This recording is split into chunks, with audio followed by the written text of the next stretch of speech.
मध्य प्रदेश के एक ऐसे कॉलेज की कहानी हम आपको बताएंगे जो यूं तो लापता है, लेकिन सरकारी कागजों में वो संबत्ता हासिल किए हुए और कैसे फर्जी तरीके से ये कॉलेज संचालित हो रहा था।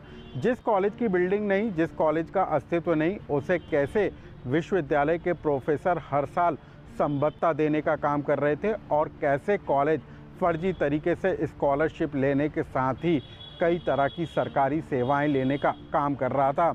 और इस पूरे खुलासे के बाद आखिर प्रदेश की सबसे बड़ी जांच एजेंसी ने कौन सा बड़ा एक्शन किया, इसको भी जान लीजिए। नमस्कार, मैं हूं अनुराग श्रीवास्तव और आप देख रहे हैं लोकमत हिंदी। मध्य प्रदेश यूं ही अजब गजब प्रदेश नहीं कहा जा सकता। मध्य प्रदेश का हायर एजुकेशन सिस्टम भी गजब का है। यहाँ पर एक मामला निकल कर सामने आया है, जिस कॉलेज की ना तो बिल्डिंग ना कॉलेज का कोई अस्तित्व, लेकिन ये कॉलेज कागजों पर संचालित हो रहा था। मामला मध्य प्रदेश के मुरैना के झुंडपुरा का है, जहां पर एक कॉलेज का जब परीक्षण करने जांच एजेंसी पहुंची तो वहां ना तो कॉलेज था, ना कॉलेज की बिल्डिंग और ना कॉलेज का अस्तित्व।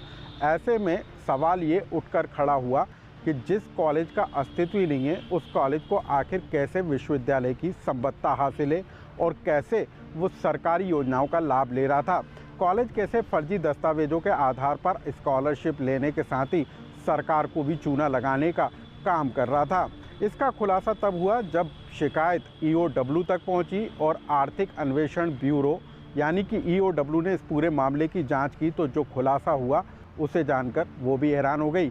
सबसे हैरान करने वाली बात यह है कि विश्वविद्यालय के प्रोफेसर इस कॉलेज की हर साल जांच करने के साथ ही उसकी संबत्ता जारी करने का भी काम कर रहे थे।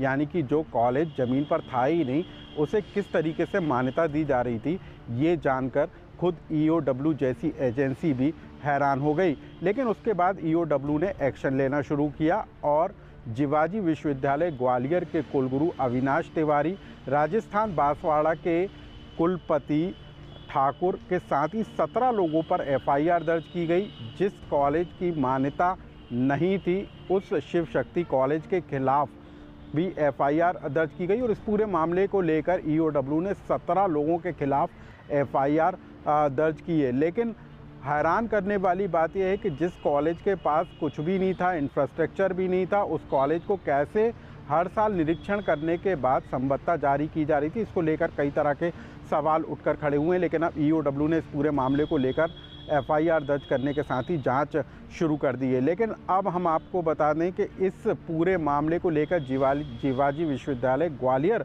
की जो कार्यशैली है उसको लेकर भी सवाल खड़े हो रहे हैं और यही वजह है कि जिवाजी विश्वविद्यालय के कुलगुरु पर भी एफआईआर दर्ज की गई है। अब हम आपको ये भी बताते हैं कि इस पूरे मामले का खुलासा क्या हुआ। दरअसल एक व्यक्ति के द्वारा ईओडब्ल्यू में शिकायत की गई थी और उसके बाद जब पड़ताल की गई तो ये पूरे मामले का खुलासा हुआ है।